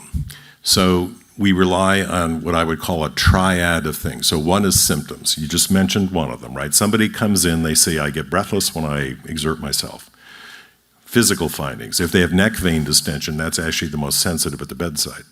But my experience is a lot of people never really learned how to look at neck veins. They're not very good at looking at neck veins. Peripheral edema, less good because there's so many other things that cause peripheral edema, like venous insufficiency, for example. But if they have complaints and physical findings, and then they have an objective measurement, usually echo. Now, the echo can be misleading because 50% of all the people with heart failure in the United States have an ejection fraction that's listed as normal. So then you have to say, well, is the heart too thick? Are there valvular issues like you heard earlier? Do they have diastolic dysfunction? Now, be careful because the echo lab it's very hard for us to accurately measure diastolic function in everybody. And that's why we rely a lot more now on biomarkers, because the heart, if it's unhappy, will spill stuff into the bloodstream. One of the reasons when you heard that troponin, high-sensitivity troponin, is useful for predicting cardiovascular events is because it's one of the biomarkers that tells you the heart's having a problem. And it doesn't have to be little micro ischemic events. It could be heart failure events. So when somebody's short of breath, they're all going to get an EKG, an echo, a physical exam, and they're going to get two biomarkers. Of course, you may get other things too, whether it's a CBC because they're short of breath because they're anemic, et cetera. But they're going to get an NT-proBNP, and they're going to get a troponin. Those are the two tests that we use. Because if the NT-proBNP and troponin are elevated and the person's short of breath, they probably have heart failure. Okay, now you have to distinguish what form of heart failure. That's where the echo comes in. We don't use BNP. We use, every heart failure trial uses NT-proBNP. It's a better test. It's sort of like saying for diabetes, a random sugar isn't as good as a hemoglobin A1C. The NT-proBNP is the precursor tag piece of the active molecule. The active molecule has a very short half-life, and it's influenced by medicines and all sorts of things, but the NT-proBNP is better. So it's a simple blood test, and if that's elevated, then almost certainly the person has heart failure. So if somebody comes to you, they're short of breath, their NT-proBNP is 1,000, and they have a little bit of edema, they actually have heart failure. Now you got to figure out why they have heart failure, and sometimes that's not so easy. But that's the current triad of things that we use to define heart failure. Last year we said that patients who have heart failure with preserved ejection fraction, our treatment choices were SGLT2 inhibitors and Entresto. Aazib, go ahead, Rich. Is it changed? That's half true, okay? So for sure the SGLT2 inhibitor, no question about it. For Entresto, it depends on gender, okay? So if your ejection fraction is 55% and above and you're a man, the Entresto doesn't really help. For women, it does. So the current triad for reduced EF heart failure for medicines to make them better are an SGLT2 inhibitor, probably spironolactone or eplerenone or maybe finerenone. And then if you're a woman, Entresto. Now, if you're a guy with an EF of 50, then you qualify. I wouldn't actually label a 50% EF preserved EF heart failure. That's a reduced EF. But if it's truly a preserved EF like 60, then the gender difference comes into play for those drugs. So basically, what I was trying to allude to was the spironolactone. Yeah. We add that now. Agree? Yes. Yeah, and this is where trial design comes back to haunt you, because the biggest trial done was spironolactone to prove that it worked in preserved EF heart failure. Unfortunately, because they didn't have a lot of money to do the trial, they decided they would enroll centers that were of dubious ethics, I'll put it that way, because they paid for every patient that got enrolled. And it turned out these trials were in the country of Georgia and in Russia, and when you actually measured their NT-proBNP, for example, the people didn't have heart failure. They just said, oh, you're short of breath, enroll in our heart failure trial. And so if you were in those countries, spironolactone didn't help you. Turned out if you were in America, it helped you. And we live in America, so I'm going to put spironolactone on the list. So preserved ejection fraction, SGLT2 inhibitors, MRAs, and if you're a woman, Entresto. Correct. What is the dose on the MRI? 25? So the question is, what's the dose of, I'll first pick spironolactone, since that's the drug that we most commonly use, and it's also least expensive. So to answer your question, what's the dose? We don't know. I wish I could tell you the right dose. The problem is that all the trials basically had the same design. They picked 12.5 or maybe 25, and then they stopped there. Well, what are the doses that are available? When you on the computer and you pick spironolactone, what are the 3 doses that are available? 25, 50, and 100. Why are those doses available? Because it turned out years ago when they were using it for cirrhotic patients, that's actually the dose that you needed to fully block the mineralocorticoid receptor antagonist. So in the heart failure community, we actually think we're underdosing with spironolactone. And so what I would argue is the minimum dose, assuming the potassium is okay, should be 25. Are there people who would do better on 50? Yeah. Do I use 50? Yes. What's the stop? It's hyperkalemia, which occurs in 5 or 10% of these people and can be a real problem. In those people, if you really want to use spironolactone, give them a potassium binding agent, commonly used in the renal population, but also in the heart failure population now, because you'll lower the serum potassium by 1. And if they're 5.5, they're down to 4.5, you're happy, right? So that's a little hint, but I think we're underdosing spironolactone. Okay. Heart failure with reduced ejection fraction, less than 40%. Now, ideally, we'd like to start patient on quadruple therapy. Let's talk about the outpatient setting. And, in the past, beta blockers not good, then very good, now maybe not so good. Well, they're not so good if you have preserved EF heart failure, okay? And they're not so good for coronary prevention. They are terrific for reduced EF heart failure. So the cornerstone of therapy for reduced EF heart failure, and this is defined, again, why was 40% chosen? Well, I was involved in those study designs. We chose it because we wanted the sickest people so we could get an answer sooner. That's literally why it was chosen. Is 45% reduced EF? Yeah, sure, but people at 35% EF have a higher number of hospital stays and deaths, so we enrolled them selectively. It doesn't mean there's some magic about 40%. That said, the higher your EF, the less the benefit of the beta blocker is. So once you get up above 55, the beta blocker has no benefit in terms of heart failure, right? So for reduced EF, you just mentioned there are 4 drugs that we use. So if your EF is low, then beta blockers and SGLT2 inhibitors are the top of the class, so to speak. Spironolactone, terrific, with the one caveat of hyperkalemia. And then Entresto, also terrific. A lesser issue with hyperkalemia, a little more of an issue for cost, because the beta blocker and the spironolactone are generic. Now, the SGLT2 inhibitors also face the procurement problem in terms of cost. That's an issue. But those are the 4 that are currently out there. There probably will be a push to add GLP-1 receptor agonists to that list for people with either diabetes or obesity. There is talk about doing a study on thin people without diabetics and putting them on GLP-1 receptor agonists to see if it helps heart failure. That has not yet been done. So right now it's for overweight people or diabetics. Among the beta blockers, what would be a choice? Yeah. Carvedilol versus Carvedilol versus bisoprolol. Yeah. So and you just named them. So he says there are a dozen beta blockers in the world. 4 were tried in heart failure. 3 were beneficial. 1 was not. Okay. The one that was not is not clinically available. So it was irrelevant to our practice. So the 3 that were proven, you just enumerated: metoprolol, carvedilol, and bisoprolol. They have slight differences. In the heart failure community, in terms of death reduction, it was 35% in the carvedilol trial, and it was 35% in the metoprolol succinate trial, not metoprolol tartrate, but the long-acting metoprolol.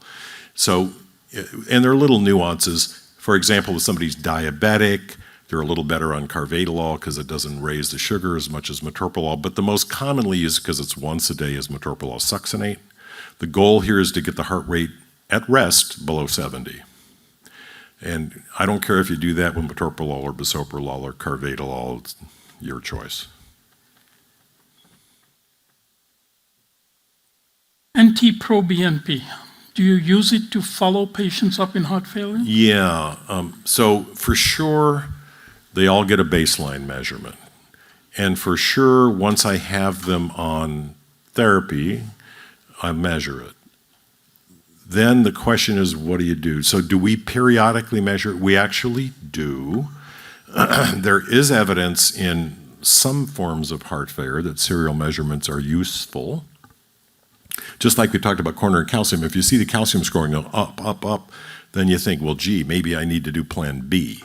So if somebody's on heart failure meds and they claim to be fine, but their NT-proBNP went from 400 to 1,200 to 2,400 to 4,000, I had a patient a few weeks ago that had an NT-proBNP of 145,000.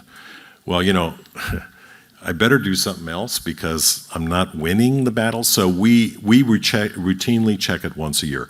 Now, for our amyloid and hypertroph patients, it's actually more often than that because it's a marker of with the disease is progressing. So periodic measurement, but you don't need it every visit. It's usually helpful to have it in the hospital so you know what they came in with, and sometimes before discharge so you have a number where they're kind of close to being euvolemic so you have a baseline of what it is.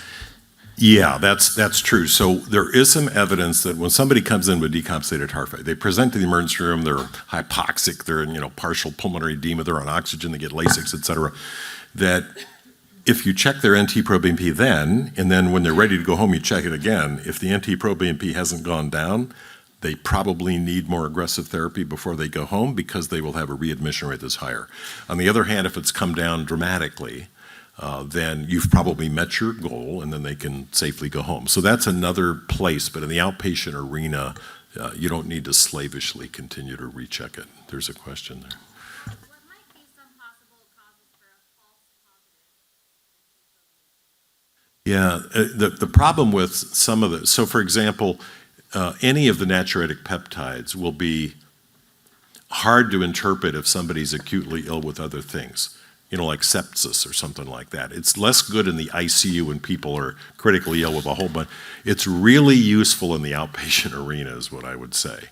Working in an urgent care and ED, you're going to face times, and some of these are renally affected, so patients with renal dysfunction, obesity affects it, gender affects it. But as an individual patient in the outpatient arena, an individual patient changes an NT-proBNP of more than, say, 20%. There's a little bit of day-to-day variation, so if it goes up a little bit, I'm not going to slay that. But if it doubles, for example, there's usually something wrong, and that's why I want to know what their baseline value is, because everybody in this room has a slightly lower. Your NT-proBNP could be 40 or it could be 400. And it's useful to know what that baseline is so that if you later complain of breathlessness, I know whether it's actually materially changed.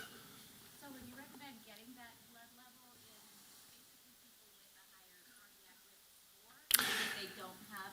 Yeah, it has, in population studies, it is a prognosticator. the question is, what do you do about that? And nobody knows that. I mean, in this room, if we took everybody's NT-proBNP, they're all feeling okay, and then we said 10 years later, who's still doing well? The people with the higher NT-proBNPs would have done more poorly. But what we don't know is, okay, what do you do with that? Somebody's they're feeling fine, they don't seem to have heart failure, the NT-proBNP is a little higher. Do I put them on prophylactic heart failure meds? I mean, the truth is we don't know. So it's a prognosticator, but right now it's not actionable, is what I would say. Yeah, they use a lot of other things too, but yeah, the funny thing is those same insurance companies won't pay for the NT-proBNP, but if you're applying for life insurance, they measure it and they use it as a means of rejecting you. All right. Any role for DIG in heart failure? Yeah. So digoxin, of course, has had a long and storied history. It's one of the oldest medicines we've used. It's been around 350 years.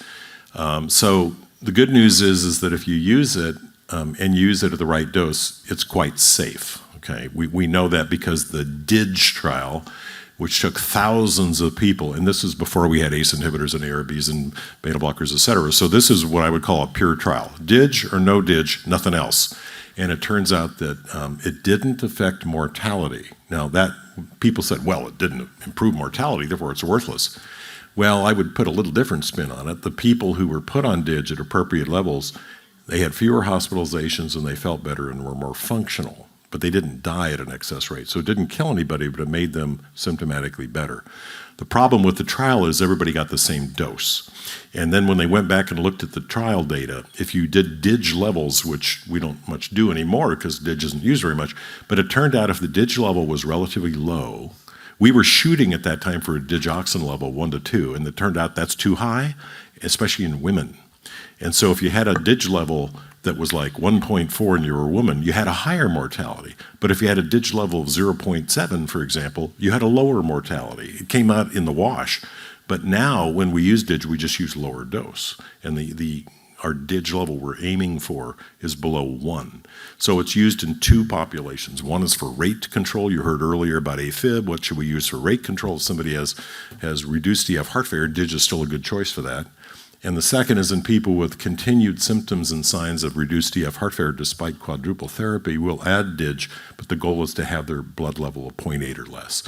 And for a guy, that's 0.125, and for a lot of women, it's 0.125 every other day.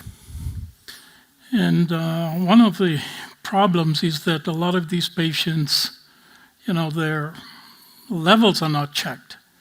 And if the creatinine goes up, then we have a problem with the levels being higher than 0.8 or 1. Any role for dobutamine in heart failure? No.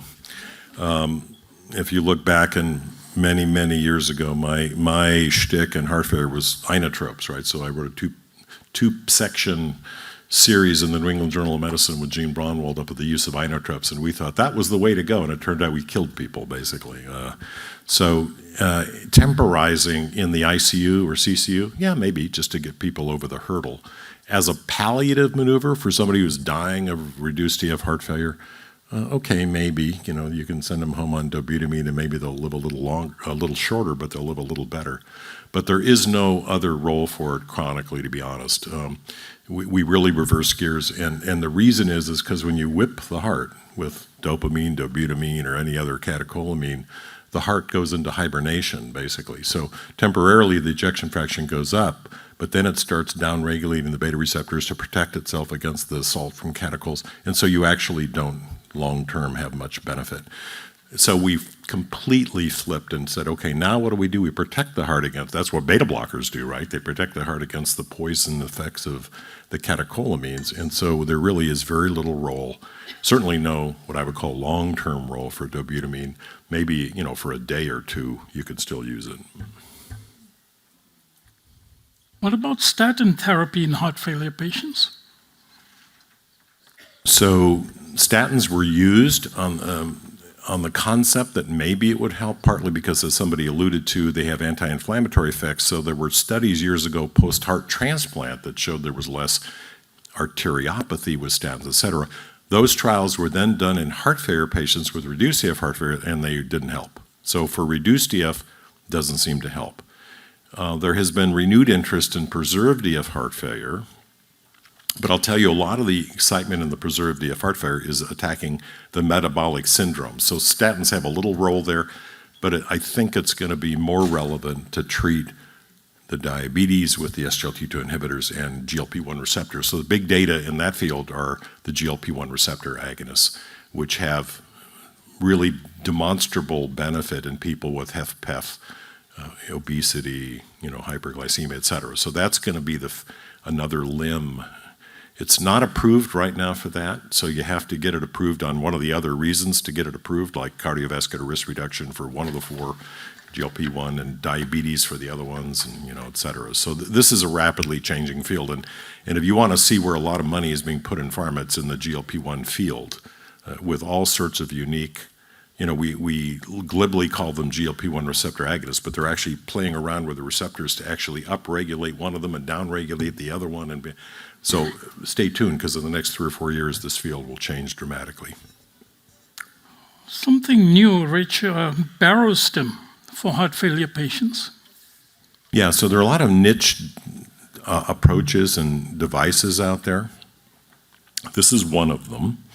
And those of you who've ever done carotid sinus massage realize that when you touch the carotid sinus, you immediately turn on vagal innervation and you slow the heart, right? So we use this as a means. If somebody said, I passed out, and they come into me and their heart rate's 47 and they have a PR interval of 0.3 and they have right bundle branch block or something, and I touch their neck and they go into a complete heart block, I know the reason why they had syncope. Well, it turns out that in the heart, the struggling, failing heart, that there's excess sympathetic tone and inadequate vagal tone. And if you press on the carotid, you'll actually help that. So a company decided, well, what if we electrically stimulate the carotid body to mimic the carotid massage, to mimic the baroreceptors that are there, to tell the body to reduce catecholamine tone and increase vagal tone. And how do you do that? You wrap a wire around the carotid body, you connect it to a pacer, and you put in a signal train that fools the body into thinking that the blood pressure is high, and hence it'll reduce catecholamines. That works. It's considered a niche in the heart failure world. There are probably 5% of patients who are not responding to conventional therapy, and in those data, they walk further, they feel better. So I think it does have a role. It's just not a huge role compared to beta blockers for reduced EF or SGLT2 inhibitors. So patients after quadruple therapy still not doing well? They're not doing well for whatever reason. There's a role there. Aazib, you've been implanting some of these PA pressure monitoring for heart failure patients? So one of the problems with heart failure is what does it mean when somebody decompensates in heart failure? Right? They come to you, they've had chronic heart failure, you know about that, and then they come in and they go, I'm more short of breath. Well, usually you say, well, it's because you ate potato chips or something, right? Well, it turns out it isn't that they ate potato chips. If you implant a monitor, and the original ones that we used to use were implanted in the left atrium, and we would monitor left atrial pressure. Because why do people get short of breath? They get short of breath in heart failure because the left atrial pressure is high, and that translates into high pressures back into the pulmonary vascular bed, and the people get wet lungs, and when they get wet lungs, it's more work to breathe, and they're short of breath. Same reason the BNP and NT-proBNP go up, right? Because the LA pressure goes up. So it turns out the decompensated heart failure, in every study in which the data are available, including the device that Mo mentioned a moment ago, about 2 to 3 weeks before somebody presents to you saying, I'm short of breath, the left atrial pressure starts to go up. And why is that? They're not eating potato chips every day. They haven't developed edema. So the current philosophy is that blood vessel beds, and the big one now we think is the splanchnic bed. So it turns out you can hide a lot of blood in the belly and in the leg veins. And about 2 to 3 weeks before somebody actually presents with breathlessness, changes occur such that those beds, which normally are just full of blood, start to contract and push blood into the central circulation, leading to a left atrial pressure rise, which leads to breathlessness. And in every study that shows you get a 2 to 3 week window. So when people recognize that, they say, aha, let's put a monitoring device in there, and when the pressure starts to rise, then we have a little bit of time here to change the medicines. Normally, what does that mean? It means more diuretics, normally, right? At least temporarily. So one of those devices, the problem when we put left atrial pressure monitors in is the body put tissue over them, tissue grew over them, and then they no longer transmitted any data, so they weren't that long. They were terrific for a short period of time. So instead of that, what you can do is you can put a little pressure monitor into the pulmonary artery. You go up the vein, you put it into the pulmonary artery, and it reads the pulmonary artery pressure, which then reflects indirectly what downstream the pressure in the left atrium is. And that has been shown because it can be read from outside the body and then transmitted to the caregiver team to say the pressure's going up, you better do something differently. Usually the different thing is an intensification of diuretics at that period of time, because you don't want to over-diurese people indefinitely in perpetuity. So if you could snuff out the fire when it needs to be, that's the concept.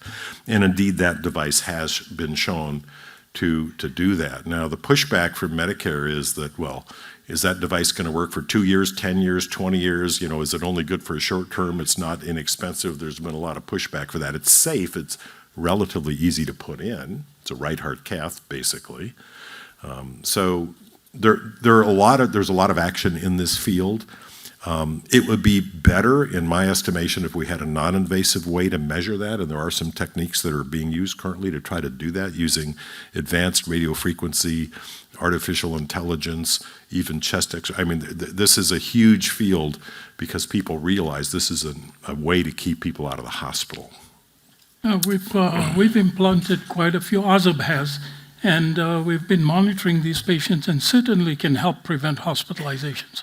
Yeah, I think for our patient population, it's been very helpful, especially a lot of patients that live far away, can't travel back and forth very often and have been in the hospital recurrent time. So putting a monitor in to help, like Dr. Wright saying, monitor what their pressures are, give us a surrogate, try to catch them a couple weeks before they go into heart failure and require another hospitalization. So it's definitely been helpful in that sense. And then we can call them and let them know that the pressures are going up. And like you said, we'll intensify their diuretic therapy for a certain period of time until those pressures go back down, and then we can reassess. Yeah, and it's a good idea. And as I said, technology will help us with this because there are a lot of clever engineers out of there and a lot of venture capital money. So I do think this will expand. All right, we did not get a chance to ask you on hypertension, so on next page. And you addressed this. My first question, so I read your mind, Rich. Diastolic hypertension, how relevant is it, and does anybody need a workup? No. So, and the reason is because of the definition of what we used to call what high blood pressure is, okay? So we used to say high blood pressure was above 140. If the blood pressure rises as you get older, and let's say they rise in parallel, and let's say you start with a blood pressure of 110/78. And as they rise in parallel, which is going to hit first, a diastolic above 90 or a systolic above 140? Well, the diastolic turns out to be the first indicator. But all those people have systolic hypertension. It's just that we set the bar too high, right? If the normal pressure is 115 or less, there isn't anybody on the planet that has a blood pressure of 110/95. You know, I mean, that pulse rate, that's ridiculous, right? So it really was our definition of hypertension. So isolated diastolic hypertension essentially doesn't exist. It's just that we didn't call people systolic hypertension until they hit 140. And so that begs the issue, okay, well, if you have a 26-year-old, what's the systolic pressure in which you would start therapy? We don't know that. There was exactly one trial done in which people whose systolics had risen to 130 at that age were given an ARB. It was an ARB trial. And what that showed is it was effective, and over the next years it actually slowed the slope of the rise. So maybe those people should be treated earlier, even though they don't meet the traditional criteria for hypertension. But we have a data-free zone there because all the trials I showed you were people with bona fide demonstrated hypertension 20 years later. You know, had we moved the ball back 20 years, maybe we would have a different outcome. But so really diastolic hypertension is a fantasy of definition.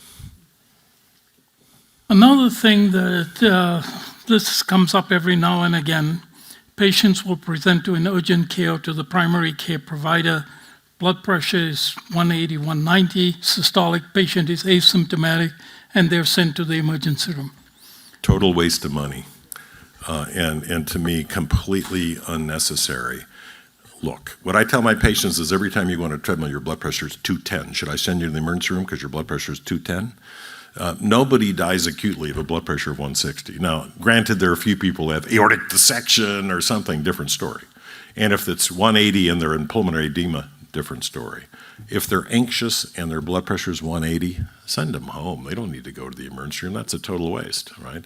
Acute coronary syndrome, different. Acute heart failure, different, et cetera. But just for a high blood pressure, and those of us who are on the receiving end of the telephone, as most of you are, the best thing to do is just tell the person, you know what, take your Valium or a glass of cognac and go to sleep. And throw out the blood pressure cuff. Stop checking your blood pressure. That's right. You know? Yeah. They'll call you at 2 a.m. saying, I checked my blood pressure and it's 160. And I'll say, well, why are you checking your blood pressure at 2 a.m. to begin with? Yeah. Just go back to sleep. I tell them my blood pressure is now 170. So Question on the hypertensive urgency, like in the urgent care setting, for a patient who doesn't have a history of high blood pressure, but they do have one of those really high ones. I know technically you can't rule out any organ damage without doing the blood work, like the troponin or the creatinine and things like that, and that usually can't get done very quickly. So would you still just send them home? I would. There's no acute urgency of that. Again, if their only complaint is their blood pressure is elevated, usually there's some reason, right? They're nervous, they checked it, oh my God, now they're more nervous, it goes up even further, and they get into that spiral, and it's just a sign of anxiety. What I tell them is if you're anxious and your blood pressure doesn't go up, then you have a problem, right? So if it goes up, that's normal physiology. So those people need to be referred, listen, we'll work this up as an outpatient, go home, relax. Some of those people, if repeatedly they need a 24-hour blood pressure because that will seal the deal. Tons of those people, their average blood pressure would be 122/60, and you just tell them you're nervous. Unless they're having chest pain or encephalopathy or heart failure. Or they type can't breathe and they're in pulmonary edema. Yeah, I mean, there are exceptions, but that's the really small minority of these people. So in that setting, would she start her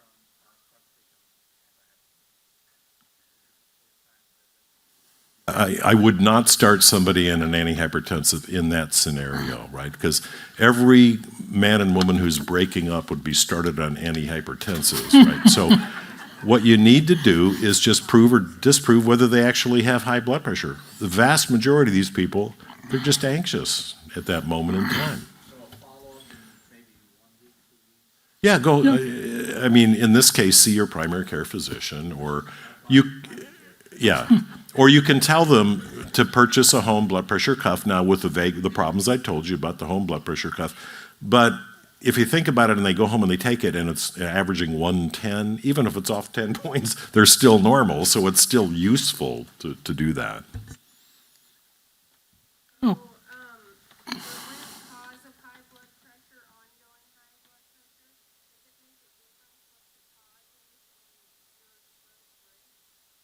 So if you didn't hear the question, so first of all, the root cause, as I alluded to, most of the time we still do not know what the root cause is.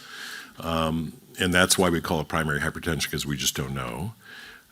It doesn't seem to matter so much with rare exceptions. So if you have a pheochromocytoma due to a tumor or something, that's worse, just because you can have exceedingly elevated or low blood pressures in those types of crises. But most of the time, it doesn't matter. So most of the time, all we do is treat the number, so to speak, which is the blood pressure.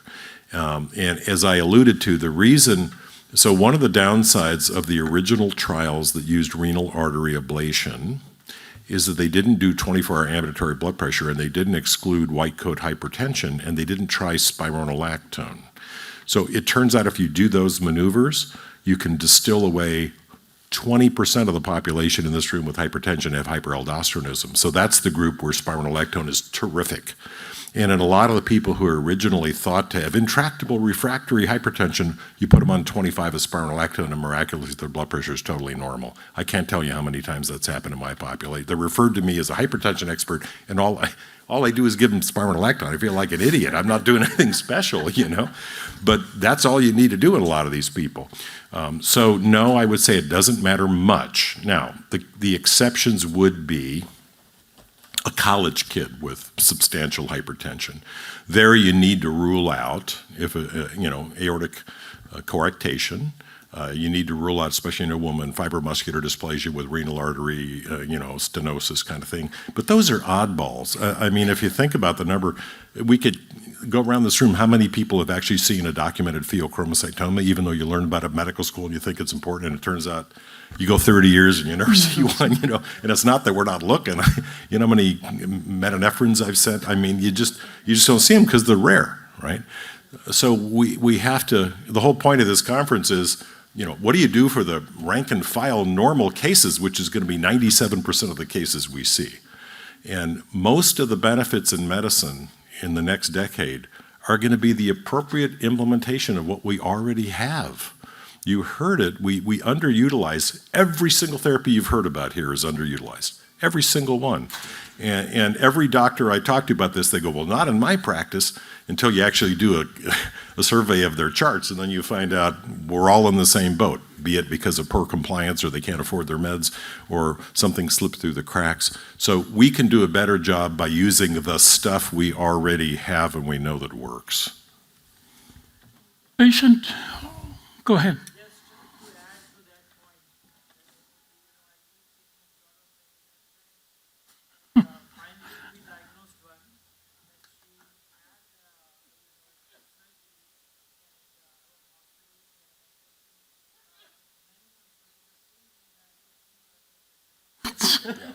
So believe me, I've had that same experience.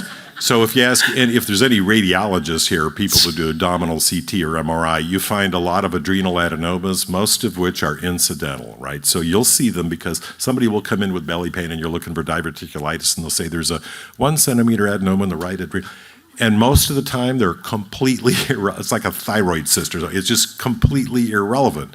And then you can go down this path, and if they happen to be excited that day and they have more metanephrines, you think they have a pheo, and then you take it out, and guess what? They never had a pheo. You just did surgery on something that wasn't needed. So that's why we don't normally recommend, quote, working up hypertension. We recommend treating the hypertension. And then, as I said, if there's an outlier, if somebody comes to you with hypertension and their baseline potassium is 3.2, or you put them on simple medicines and their potassium's 2.8, that's such an outlier, then you're obligated to say, okay, what's different about this person? So just a couple more questions Sally here. had a question. Go ahead. Please, Sally. So when you have a patient with high blood pressure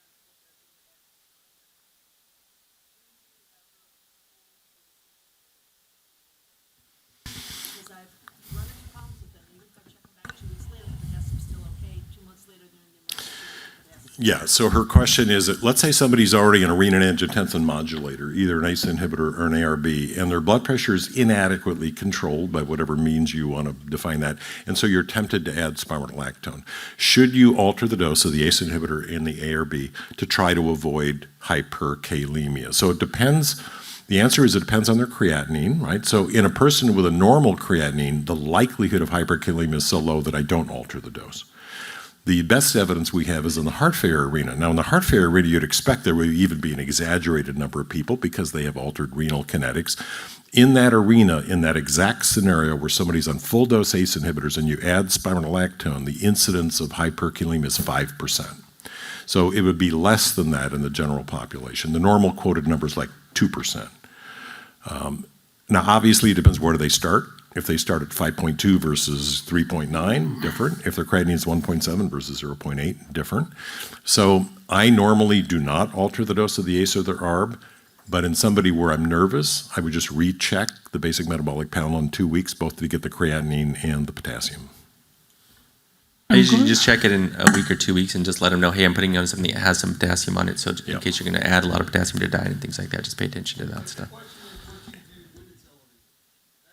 When it's elevated, you mean to begin with?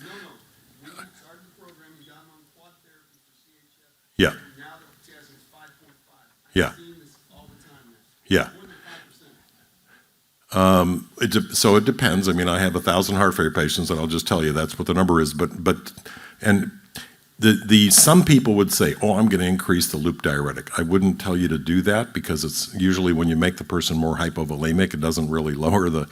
So what I would do in that person, if I feel strongly that the person needs a therapy, that's when I would add a potassium binding agent. There are 2 of them that are approved by the FDA. Not K-exolate, because it's not approved for chronic use, and because of a signal years ago of intestinal ischemia caused by K-exolate, but there are other binding resins. They're incredibly effective. They're pretty well tolerated, and the average reduction is 1. So the guy who's 5.5 would be 4.5. The reason we wait, you heard we wait a week or 2, when you add spironolactone, the spironolactone and the metabolites of spironolactone have a half-life of 2 days. So it takes about 10 days before you reach steady state for spironolactone. That's why we wait that period of time to recheck the potassium. I have a question, and I'll tell you, we have had some terrific questions coming in, and unfortunately we don't have the time, but I'm going to save these, and I think this helps guide me for next year. Rich, LVH on an echocardiogram is an independent risk predictor. Are there any antihypertensive drugs that do not cause regression of LVH? Well, a lot of them don't. So we have to be careful because LVH, it's never normal to have a thick heart. So when I discuss this with my patients, and I do every single day because I told you I run our thick heart program, if your foot is growing as an adult, you got a problem. If your heart is thickening, there's abnormal something going on. Now, sometimes it's the patient's fault. Example, go to Gold's Gym in Venice, California, look at those dudes who play stunt doubles in the movies, and you go, oh my God, they have no necks, they're like this, and they're abusing growth hormone, and they're abusing anabolic steroids and a bunch of other things, and guess what? They have thick hearts, right? So that's due to acromegaly, that's iatrogenic, they're using growth hormone. In the hypertensive population, the LV should never be thicker than about 1.3 centimeters. Sometimes, depending on the size of the person, et cetera, we'll accept 1.4, 1.5. Sally works in a nephrology practice. There you'll see LVH. But if you're getting up to 1.5 centimeter thickness, you got to think about other problems that would cause a thick heart. And in America, the most common is to have wild-type transthyretin cardiac amyloidosis. That's actually becoming so much more common than we thought. So when we see somebody with a 1.8 centimeter thick heart, it's not due to hypertension. I will just tell you that you never see that with that. There's something else going on, and it's attendant upon us to hunt that down.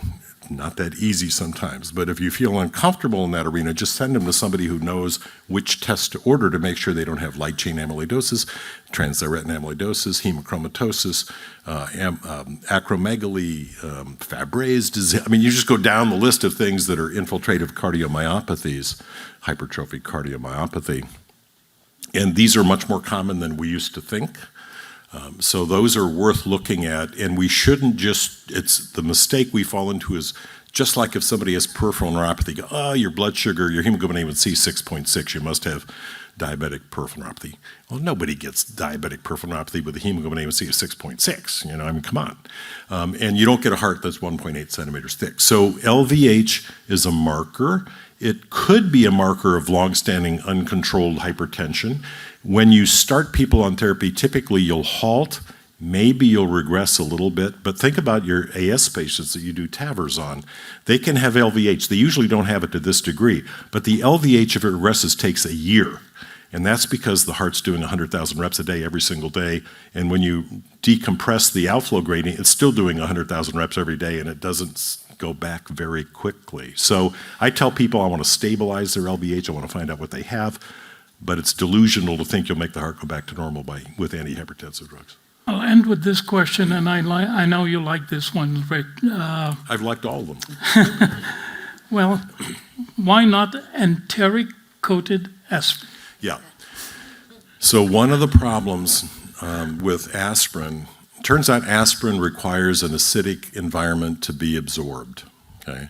And that just has to do with the molecular. It's why don't we give rectal suppository aspirin, because it doesn't really work very well because your rectum doesn't have an acidic pH, or at least I hope it doesn't.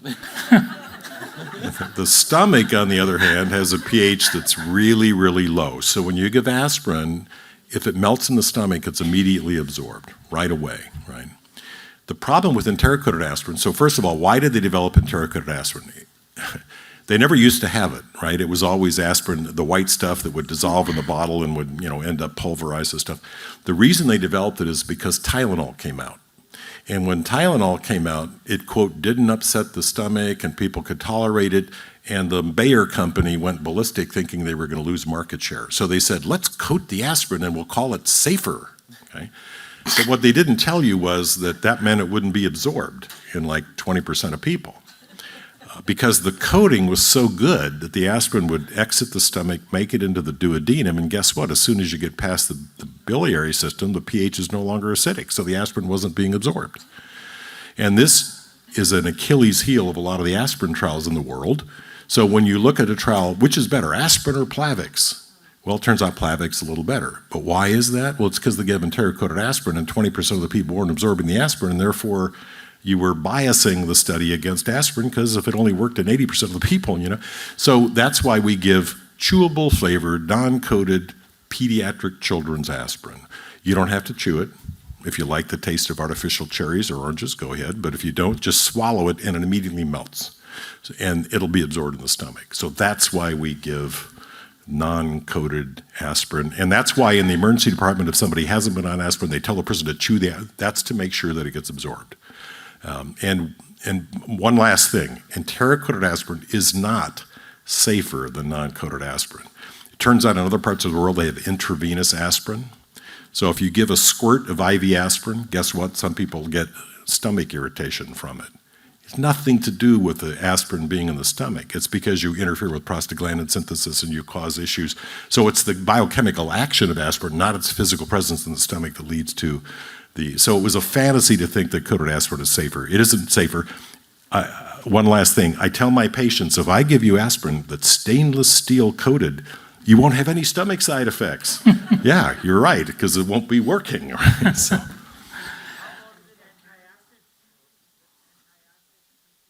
Yeah, so that's an important issue. And the issue he just asked is, well, what about when we give PPIs, and what about when we give even giving Malox or something? Does that interfere with it? It actually does, but hopefully the pH, instead of being 1 or 3, it'll be 5 and it'll still be absorbed. But once you get a pH of 7 or 8, it won't be absorbed. Thank you all for coming in this weather. Thank you for staying. And Aazib, Rich, thank you so much. Appreciate it. My pleasure.